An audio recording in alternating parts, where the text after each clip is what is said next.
Wonderful. Well, thank you all so much for joining us for Native Americans of New England, History, Colonial Legacies, and Survival. We're going to explore the history of Native Americans in New England. While we will not turn a blind eye to the impact that colonization, dispossession, and racism had on the story of Indigenous peoples in our region, we will also explore Native American resistance, adaptation, and survival under often harsh and unfavorable circumstances. Moreover, we will examine some of the colonial legacies that still shape the views and misperceptions about Indigenous peoples to this day. So this talk is led by Christoph Strobel, who's a professor of history at the University of Massachusetts at Lowell. He is the author of many books, including War and Colonization in the Early American Northeast, Native Americans of New England, The Global Atlantic, 1400 to 1900, The Testing Grounds of Modern Empire, and he was the co-author of Daily Life of Native Americans from Post-Columbian through 19th-Century America. Christoph has also published 3 books on immigration, and his scholarly essays appear in many academic journals and in various edited collections. So all nearly 200 of us who are watching live and the hundreds more that will watch the recording, let's give Christoph a big virtual round of applause for being with us tonight. And Christoph, you can take it away. Thanks so much. Well, first of all, good evening, everyone. It's thanks all of you for showing up. Thanks to Robert for inviting me. It's great to see people from all over the state and really the United States. It's quite humbling. My name's Christoph. I'm actually an immigrant to this country, so I am not an Indigenous person. And I look at Indigenous history often as from a perspective of an outsider, and this is why colonial legacies and colonization play an important part in a lot of the work that I do. So really looking at the impact that colonization had. So the purpose of this talk is 2 things. To teach you guys a little bit about history. We're going to cover the whole 16, 17, 20,000 years of New England Indigenous history in 40 minutes, 45 minutes. But we're also going to talk a little bit about the colonial legacies that shaped this, how they show up. But we're also going to talk about, and that's another important part of the subject, is the continuous survival. So I want to start out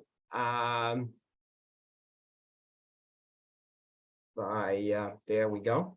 We're talking about an issue that has been in the media as of late, and that is the state seal of Massachusetts, because it is one of the most obvious visible legacies of many. And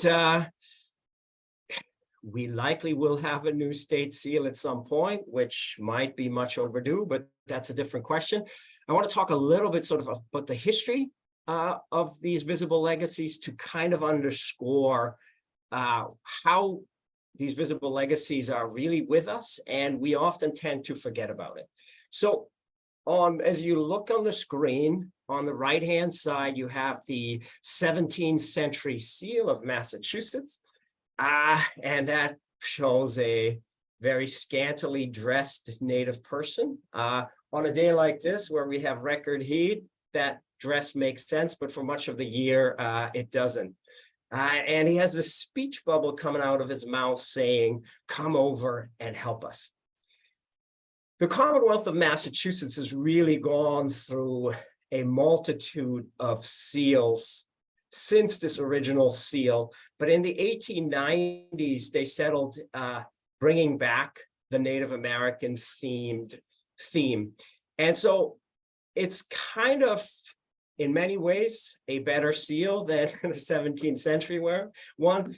The offensive speech bubble is gone, the Native person is dressed, but there's also, when you look into it a little bit, there's also a couple of very upsetting disturbing features about the seal. So when you look at the body of the Native American on the left-hand side, that was based on an archaeological find in Winthrop, Massachusetts, so just north of Boston.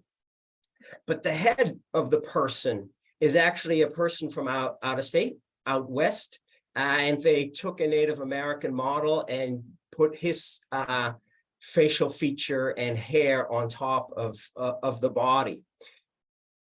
Now, the sword above the head, which is actually comes in from probably an earlier seal that was just then put over, but it also kind of looks a little bit like a 17th century sword, is also pretty interesting because it's part of a lot of the indigenous colonial warfare in the 17th century was accompanied by decapitation. So in the first military encounter between the Plymouth colonists, or pilgrims as they're often called, and the Massachusetts Indians, there was a decapitation, and one of the leaders' heads was piked outside of Plymouth colony. You look at the belt, Garrett, the seal designer in the 1890s, used King Philip's belt or Metacom's belt for that. Metacom too was decapitated in the during King Philip's War, and his head was piked outside of Plymouth Plantation for 2 decades. Various other indigenous leaders suffered the same fate. The indigenous Wampanoag leader, Weetamoo, she was killed outside of, decapitated, and then her head, if I remember it correctly, I think it was piked outside of Taunton. So this is why this sword and the Frankensteinian Native American reeks of a lot of symbols. The arrow, the bow that you see on the picture, like the belt, is also at Harvard Peabody Museum, and that was retrieved from a Native American that was killed outside of Sudbury. So there's a lot of this kind of symbolism in the seal. And again, the motto on the seal, which is comes from the Revolutionary period and is from a prior seal. But again, in the combination between the seal, the sword, et cetera, is also, and knowing the history of indigenous colonial relations and post-colonial relations, by the sword we seek peace. It's quite quite a summary, and we'll get back to this. You find the kind of visible legacies in terms of sports mascot, and I'm not going to pick on Tewksbury, but in all these kinds of symbolism, statues, wall paintings that often take very, very controversial perspectives in there. And we can maybe pursue this later on in the discussion and chat. There's other legacies, intellectual legacies that we suffer from in terms of our educational system. We've been fed a lot of the New English myths of wilderness, virgin land that was inhabited by nomads that in no way or shape really are representative of the deep historical realities.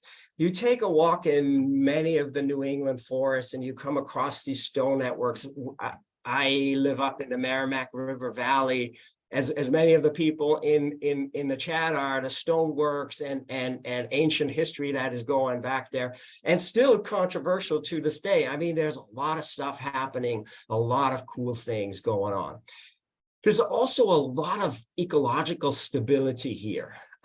If we're to believe the 17th century colonists, in terms of wildlife, fish, incredible resources. This was a world of social complexity, many, many villages, towns, cities, communities, people that interacted. Indigenous people in much of New England practiced agriculture. Because there were no domestic animals like cattle, horses, chicken, Native Americans had to what we call hunt. But really the hunting culture or the fishing culture was much more complex. Like right, if you go down this way, you get to Pawtucket Fall in downtown Lowell, and there used to be scaffolding built around waterfalls like Pawtucket. And really all over that in spawning season, people would stand on the scaffolding and pull out fish in large quantities, fishing weirs that were constructed, and you can still find evidence for them all over New England. There was a sophisticated landscape management of burning forest landscape to take care of the underbrush, to broaden out the forest, to make hunting more easy, but also to spur growth of new plants that then increased animal populations and so forth. So a lot of interesting things are happening.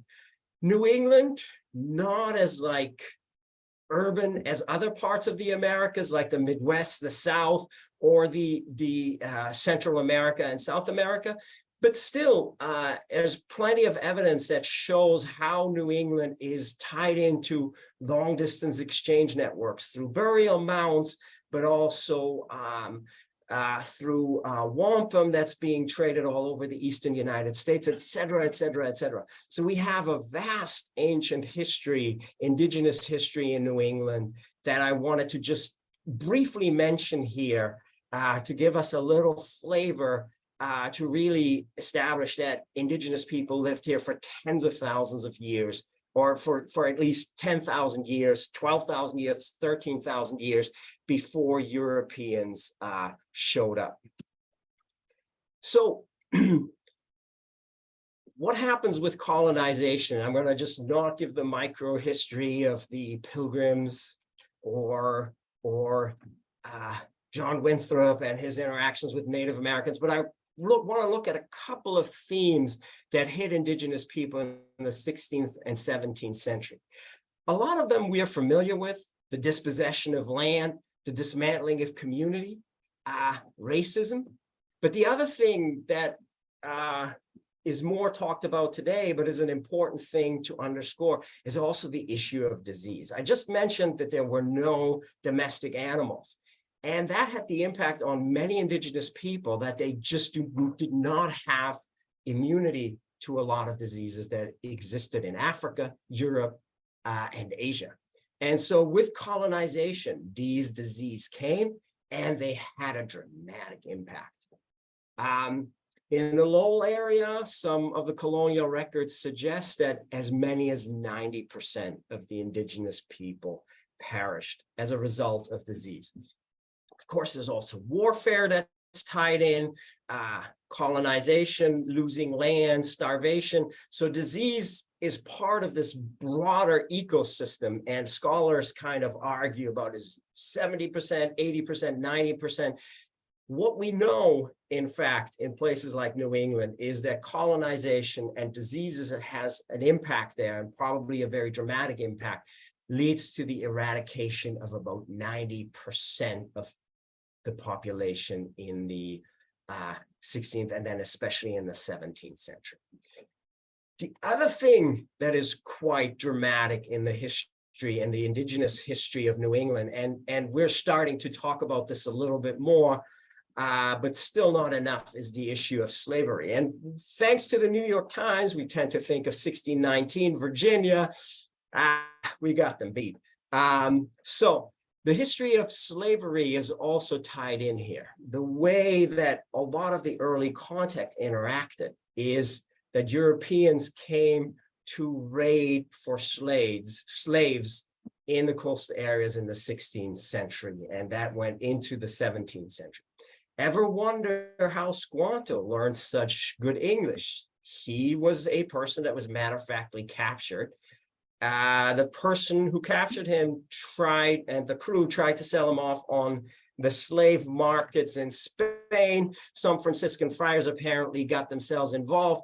He was freed, ended up in the household of an English investor who spent a lot of money investing in New England, sent Squanto back with a couple of officers. That military, this mission was matter-of-factly killed of Martha's Vineyard by another runaway enslaved person. Make a long story short, there is long interaction of enslavement and the coastal people of New England, and is the reason why a lot of the coastal people are quite reluctant about the outsiders coming in. The history of slavery, of course, continues. There's this incident, or this war, really, a very violent and genocidal war called the Pequot War in the 1630s. And it's an incredibly bloody conflict. Massacre of Mystic is in a lot of US textbooks, where a large party of mostly women and children are burned alive, and those that aren't destroyed or scalped. It's the first time in New England where we have scalp bounties being used by colonial governments. More on that later.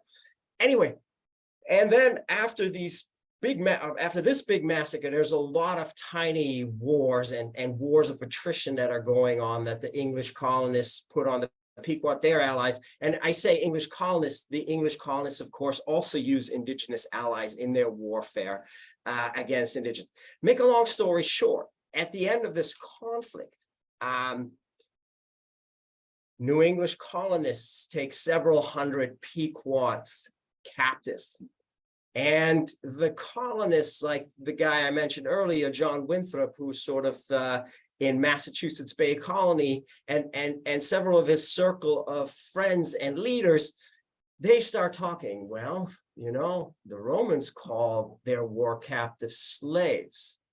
The other thing that is happening is that some of the enslaved Pequots, or the Pequot war captives, which they are legally recognized at that point, are exchanged for people of African descent that come into the colony.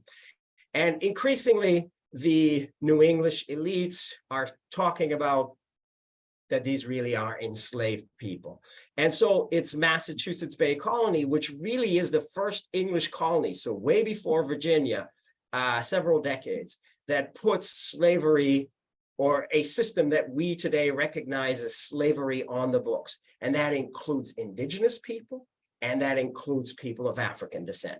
And in New England, just as even in the Carolinas, et cetera, the number of indigenous slaves was higher throughout the 17th century. And then in the 18th century, it was quickly overtaken. This is also the case in the Carolinas, for example. So this is a history we don't often talk about, but this is very much part of these legacies of colonization. Of course, there's also an important part of the story of survival. Yes, maybe as many as 90% of indigenous people in the 17th century die of disease, and the impact that colonization, warfare, dispossession has on them. But there's also a lot of adaptation. There's a lot of resilience, and there's a long struggle by indigenous people to maintain their sovereignty in many corners of New England. By the sword, we seek peace.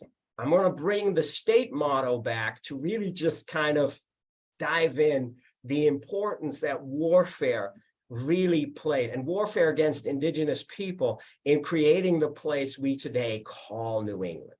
So I mentioned earlier King Philip, and King Philip was sort of, actually his name was Metacom.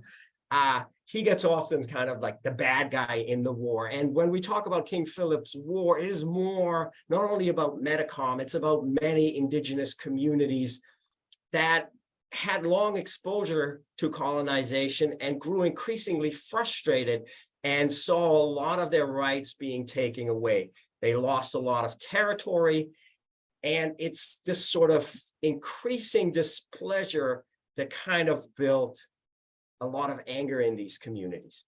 Then there was outright pushing by colonial governments, extreme bad policies, and pushing sort of Native Americans into a direction that really led to this explosion of this conflict we today call King Philip's War in the mid-1670s.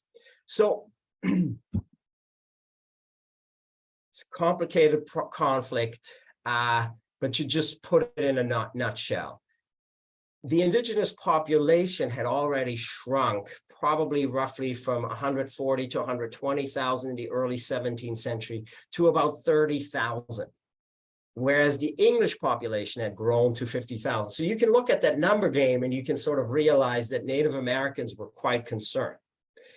However, it's also important to say that there were also many indigenous people that ended up siding with the colonists in this conflict. And in fact, the Pequot, the Mohegans played an essential role in Connecticut's efforts during King Philip's War. And in fact, were probably the reason why Connecticut was far less brutally impacted during King Philip's War than, say, places like Rhode Island or Mass Bay Colony or Plymouth, who Massachusetts Bay Colony uses indigenous allies until October. Then they decide to put them on an island, several of the what are called praying town Indians. So these are Christian converts, communities all over New England who have converted to Christianity.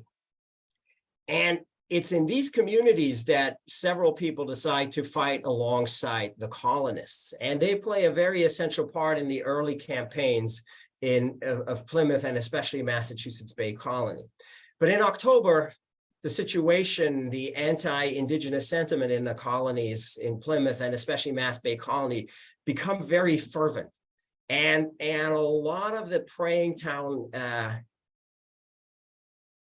people are arrested, people from Natick.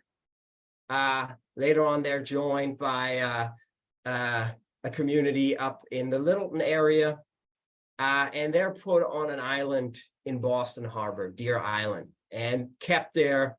They're not allowed, they're inadequate protection. They're not allowed to cut wood for fire or to build protection.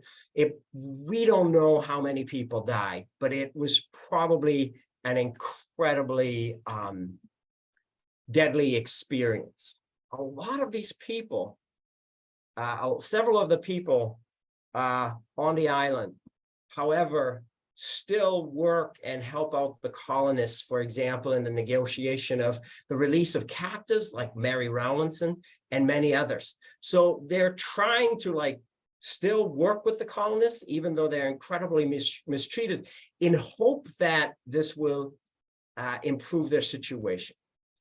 In April and May 1676, the colonial governments of Mass Bay and Plymouth decide, okay, we are really hurting militarily. Indigenous allies play an important role, and they are being reintroduced in the armed forces and the militias of the colony. And so the praying town Indians very actively fight on the side of the colonists again. An incredibly violent war. About 10% of the male population in the colonies, white male population, I should say, gets killed. It's likely that as many as 50% of the indigenous population perishes in the war. Some historians have suggested it might be as many as 7 out of 10 Native Americans that are killed as a result of King Philip's War.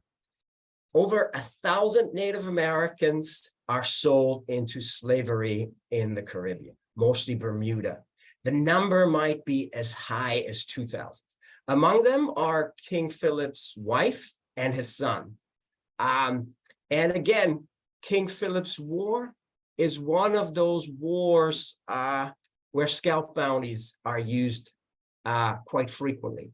And this is a practice that will continue throughout the wars of the 17th and 18th century. So all these wars we don't even hear about anymore. So King William's War, Queen Anne's War, Dummer's War, my favorite war. It's not named because war is that way because war is dumb, but because of the Governor Dummer. King George's War, et cetera, et cetera, et cetera, et cetera. In all of these wars, scalp bounties were being used to entice colonists to kill and scalp Native Americans. These scalp bounties were used also for women and children, which makes this a very targeted policy. And if you read the Genocide Convention of 1948, many historians would argue that this actually would fit a genocidal behavior or a genocidal policy. Often, King Philip's War is when the textbooks stop talking about the indigenous presence, and it's as if Native Americans just disappear from New England. And that could not be further from the truth, because there's indigenous people that continue surviving in New England to the present. They survive in New England as enslaved people, as indentured people, just like during the Pequot War and during King Philip's War. Indigenous people in New England play an important role as allies. In southern New England, they fight alongside British forces and the local militias. Christianity is a big factor in indigenous survival. You have people like William Apis, who you see here on the screen on the right-hand side in the 19th century, or Samson Occam in the 18th century, who fundraised a lot of money for Dartmouth College, which initially was thought out to become a college to educate indigenous children, and then quickly leaves that mission behind. And it's only a mission that Dartmouth College took up in the second half of the 20th century again. So you have indigenous ministers that serve as ministers, but they also serve as teachers. The indigenous people in New England have an incredibly high literacy rate.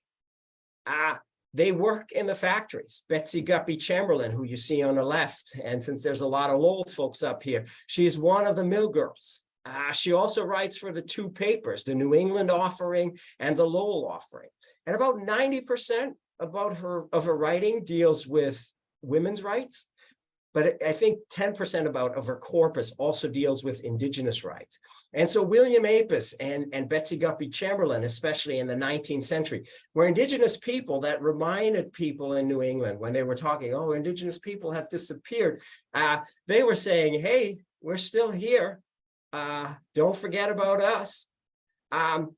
Native Americans were active in the whaling industry, which is the 19th and 18th century equivalent of the energy oil industry today. Agriculture, domestic labor. There were quote unquote Indian peddlers, Indian doctors, and Indian performers. Folk medicine that indigenous peoples realized, hey, if I put on a Great Plains outfit, mainstream New Englanders will buy from me more medicine. And so they put on these garbs, often putting on a show just to being actually quite entrepreneurial. Indigenous people work in construction, logging, river driving, especially in northern New England, and the tourism trades, and again in northern New England, canoe making. So throughout the 18th, 19th, early 20th century, indigenous people are part of the New England economy and continue to be a presence to the present. Anyway, so what is happening increasingly is, I mentioned Native Americans working in the whaling industry, incredibly dangerous work, and in the military, again, incredibly dangerous work. So while the New England population is on the decline in the 18th and 19th century, the male population is even on a steeper decline, which forces a lot of indigenous women to find partners outside of the community. And so some women create relationships, get married to people of African-American descent, of European descent, but often the women, their husbands, and their children stay in the community and still remain active culturally, politically, religiously active in their community. But it is people on the outside, Massachusetts officials, other officials in New England, that increasingly look at this quote unquote, what they call intermixing, as these indigenous communities ceasing to be indigenous. And so this is the 19th century. Of course, we all learned about the one blood rule. And if indigenous people intermarry with African Americans, apparently, according to that rule, the African American blood is quote unquote stronger. I mean, it's kind of this idiotic, unscientific stuff that today to us seems very ridiculous, but unfortunately was shaping a lot of understandings in the 19th century and really leading to the Nazi Holocaust.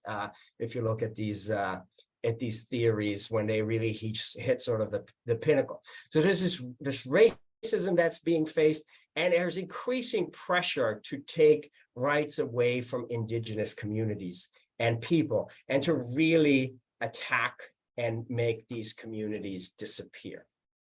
That already happens naturally because over the 18th, 19th century, fewer and fewer of the smaller hamlets, more and more of the smaller hamlets disappear, and there's fewer and fewer communities that are surviving. But still, by the mid-19th century, there's still several strong communities that are around.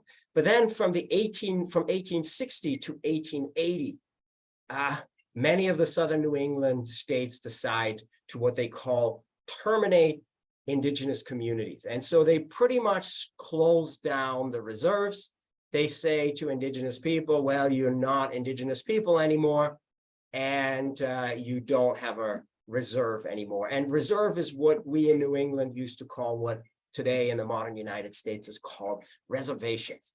So it's all gone with pretty much political decisions.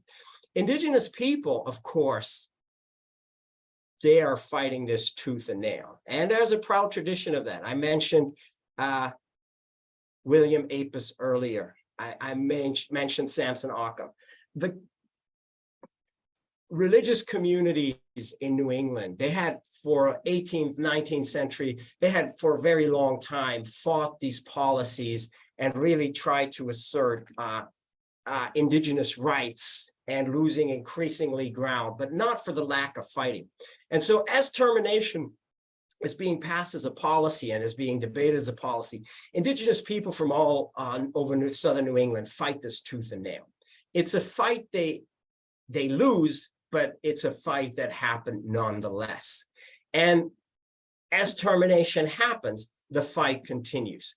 And indigenous people take these cases to the court, and they make the legally very sound, and what I think is the accurate argument is New England states do not have the right to terminate us. That would be the prerogative of the federal government. And because the federal government has not terminated us, this action was illegal. So that is the argument they take to the court. And the courts, as they often are, it's always risky to go to court, they lose. And sort of the legal fiction that emerges here is the argument that the judges repeatedly make is, yeah, well, that is true. The federal government, in fact, has the prerogative. But since these indigenous communities are in the 13 colonies, we have what is called the colonial prerogative. And therefore, these New England states had indeed the right to pass these laws.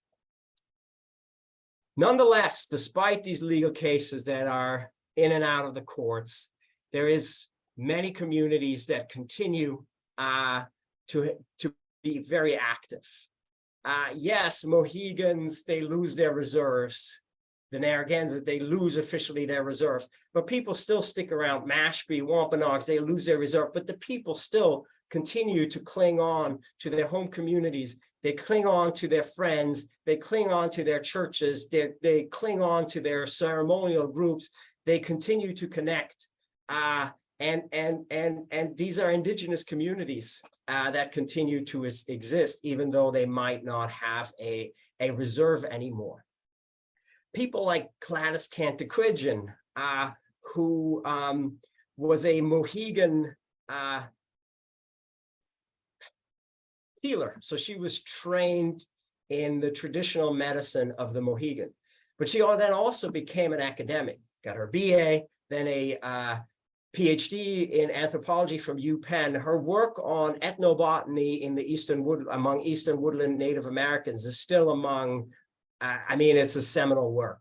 But she also, with her family members, uncles, brothers, cousins, they compiled a huge collection of Mohegan history and took that on, and eventually, this is today, a lot of the stuff is displayed into Tantaquidgeon. And this evidence that Gladys and her family members produced was then later used in the recognition, in the federal recognition of the Mohegans. Because what happens in the 1960s is colonial precedent.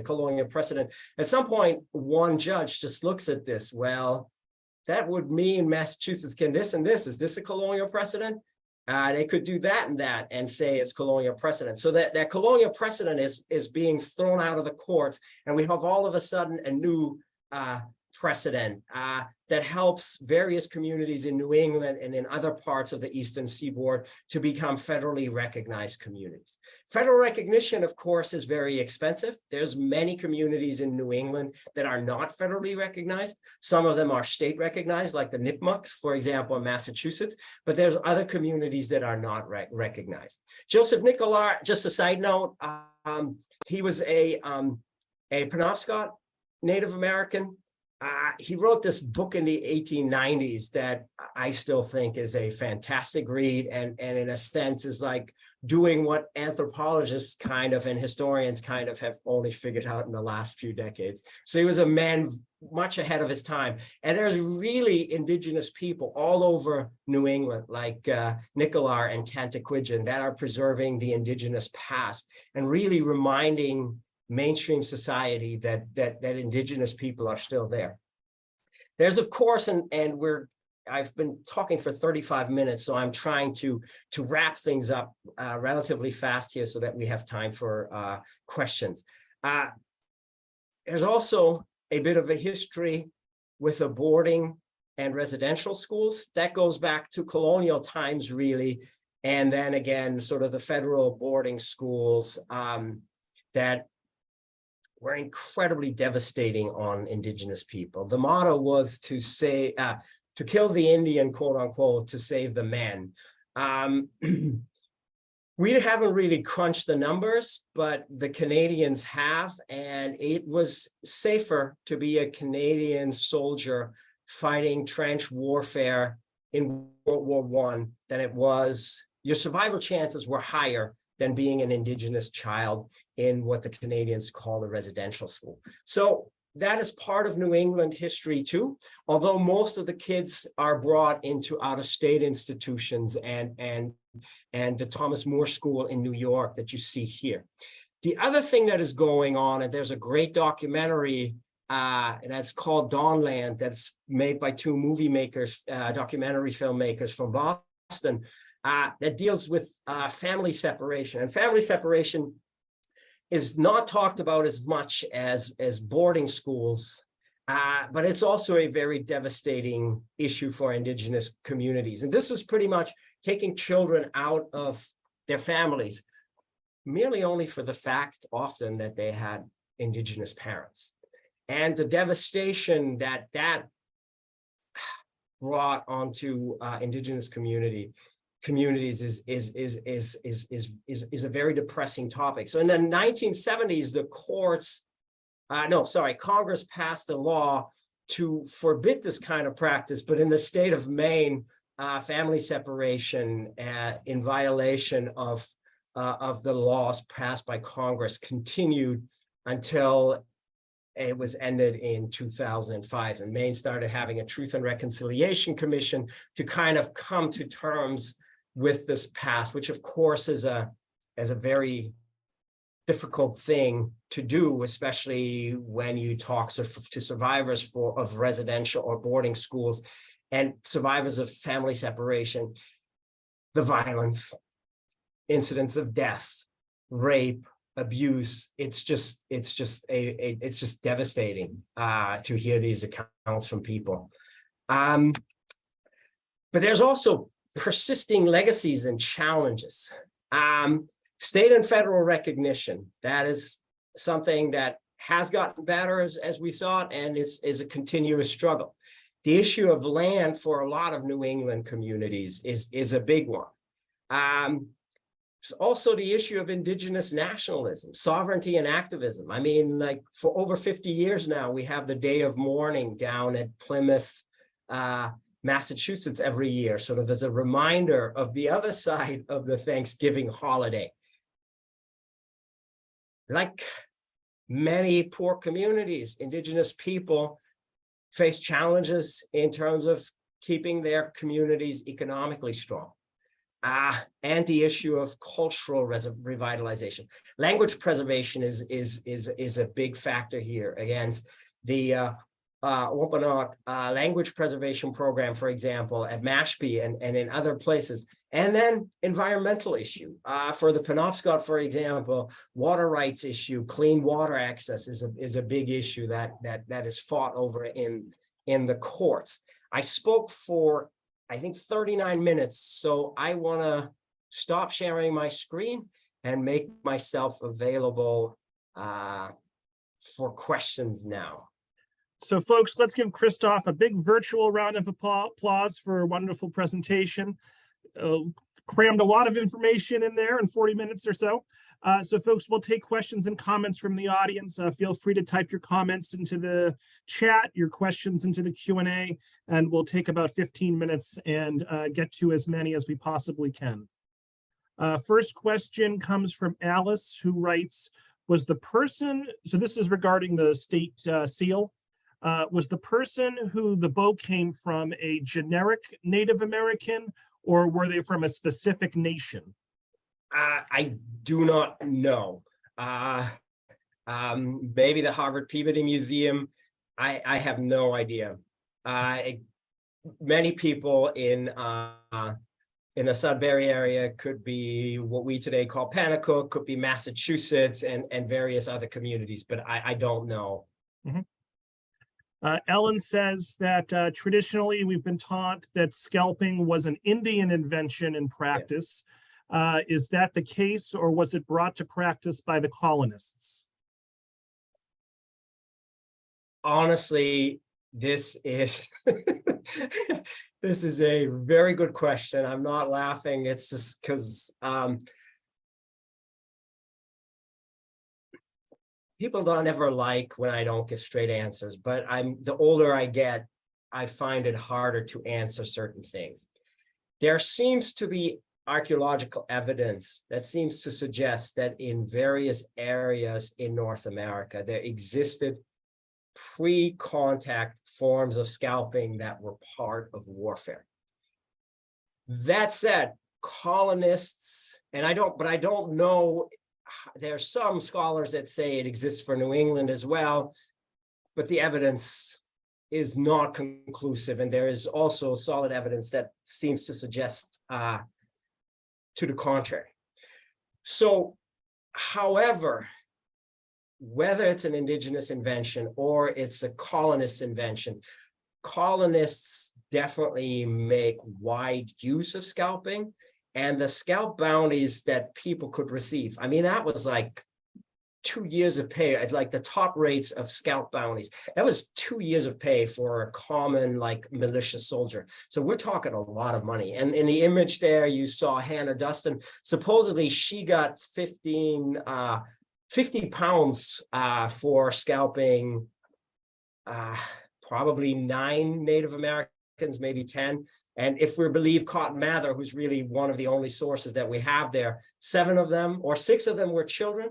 1 child escaped, 2 women, an old guy, and sort of like maybe 1 guy of fighting age that Hannah Dustin and her 2 allies took out. And I don't want to like belittle Hannah Dustin, because I mean, if I would have been captured, I'm sure there's all kinds of horrible things that are going on in their mind. It's warfare. It's an incredibly violent war. But the fact of the matter is, colonial governments, Massachusetts Bay Colony, paid a lot of money to reimburse people for these scalps that they brought in. And there's private armies that are going off killing Native Americans to bring in those scalps and collect bounties for it. And in California, they've finally made the point to call this a form of genocide. We haven't gotten to that level yet in Massachusetts, but we also still have the seal. So anyway, so I'll leave it at that. We had a few people ask a question along these lines. Paul asks, why did the lack of domestic animals make Native people more susceptible to introduced diseases? What's that relationship? Yeah, so that's a good question, Paul. I should have made that more clearly. We get a lot of our diseases from animals, chicken pox, et cetera, et cetera, et cetera. Whereas Europeans, people in Africa and people in Asia had millennia to develop immunity to these diseases. Native Americans, over the course of a century or two, were hit by one disease after another. And so, whereas in Europe and Asia and Africa, these pandemics spaced themselves out, didn't happen as frequently, what really happens in Native America, it's like one virgin, what scholars call a virgin soil epidemic. So a new disease hitting a population in like very short amounts of time. And that really explains why the mortality is so high. Because there's like big killer diseases like smallpox, various forms maybe of the plague, but then even stuff like the chicken pox and measles that do not impact us quite as dramatically, they have an incredibly high impact on Indigenous people. And this is kind of me trying to explain it in a very unscientific and fast way. I hope that that answers your question, Paul, at least to some degree. Scott asks, did all the Indigenous natives in New England speak the same language like Algonquin? Were they able to communicate amongst themselves? Yeah, that's a very good question. I'm sighing because it's a hard one. The question, they're different languages, different dialects, but they're certainly related. So further out west, the Haudenosaunee or Iroquois, that's linguistically a different language, but there's some relationships between the languages, but in many ways it's very different dialects, and it's kind of like I don't know, it's like if you look at, for example, English dialects, and not necessarily that a person from like Southern England will understand someone from Northern England if they really put on the thick dialect. So I think it's maybe comparable to that. A name I recognize, he's a previous presenter of mine. I think he might be a colleague of yours, Christoph. David has a question. He says, excellent presentation. This is a vital part of U.S. history that is sorely missing from many public schools across the country.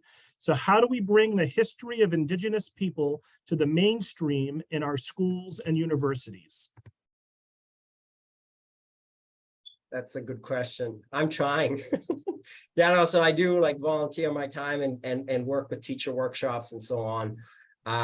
Yeah, and I do find that like a lot of these talks I give, and like people are teachers. So I think there's a lot of people that want to learn more. And as David knows, he works on issues of race and so on.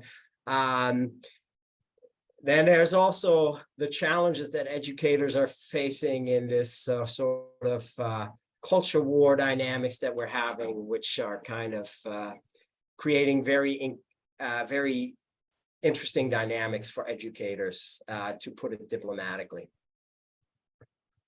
Question from Alan. How can those of us non-Indigenous residents of New England help Indigenous people? Surely your research and writing has helped us understand injustices, but what can we do to help? So there is various organizations, various initiatives of land buybacks, various cultural organizations that you can support financially.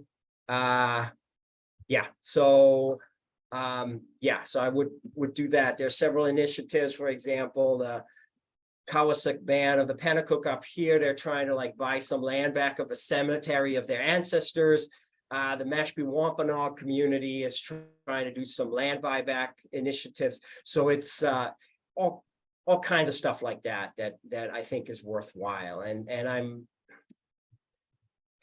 United Alliance of Native Americans in New England and other organizations, mass cultural awareness for Indigenous people, et cetera, et cetera, et cetera.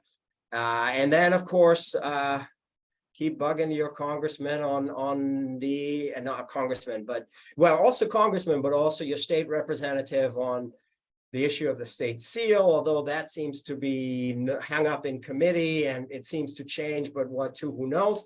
But there's also other initiatives in terms of the use of sports mascot, which have, anyway, it's a very complex issue. But they're also quite harmful in terms of having these depiction and like the psychological research points out to really Indigenous people. And let alone on that ground, they should be not used. But anyway, so there's a lot of these initiatives that are going on right now. The legislative action, Indigenous action, maybe someone can put it in the chat. So these are just a few things on top of my head. Right. And so I strive to be apolitical, but just for informational purposes, in the chat, which I know no one can see but you and I, Patricia notes that there are currently 5 bills in the 2023-2024 session at the State House that are part of the Massachusetts Indigenous legislative agenda. So if folks are interested in what you should be bugging your state representatives and state senators about, Google Massachusetts Indigenous legislative agenda. And I say that just for informational purposes. Oh, and then Linda also provided information, which I will put into the chat. Let me see here. I don't want to go too far astray. Celine says, thank you for a profound presentation. I teach history and ethics to high school level students, and the question of reparations comes up regularly. What sources or frameworks do you recommend for thinking through this issue?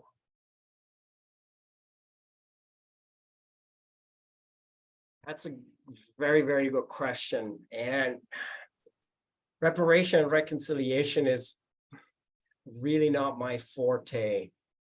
So I don't want to make any recommendations there.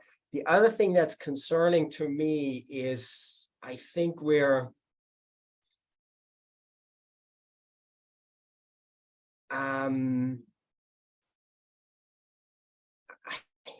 because we are still sort of like dealing with acknowledgement of the past and these sort of things, is I think we're still not at the level of reconciliation, where I think we're still having to put some other things, some other ducks in the row in terms of like dealing with the past in a more accurate and less politicized level. So I'm sorry for copping out on that question. So Ellen says, thank you, great answers, great presentation. I'm currently reading This Land is Their Land, and this was a terrific compliment to that learning. Can you suggest any way to get involved in supporting First Peoples' efforts to gain respect and recognition? Yeah, I think that's kind of the same question that I would do otherwise. And not being an Indigenous person, I'm sort of, often it's better to listen and then see what comes about and sort of paying attention to these things, start to attend events. And then I think like synergy will emerge. And so I guess it's the same kind of roundabout answer as to the reconciliation question. There's a lot of things we need to do better as a society, et cetera, et cetera, et cetera. Yeah, and to the thing, yeah, it's quite possible that that the person was a nipmuc in, but I mean, there's other things just as likely. So yeah, so I think that was Alice in the chat. Yeah, Alice has pointed out a few things, and we appreciate that. Anne asks, what were the majority Native Americans along the Merrimack River near places like Lawrence and Methuen? So what nations, what tribes did they belong to? Yeah, so today we would put them as Pennacook, but I mean, and this is why I'm always a little bit reluctant in trying to, what do we name these people? It's like, again, we're talking about 90% mortality rate. I just remember the kind of economic and political impact that COVID-19 has had. And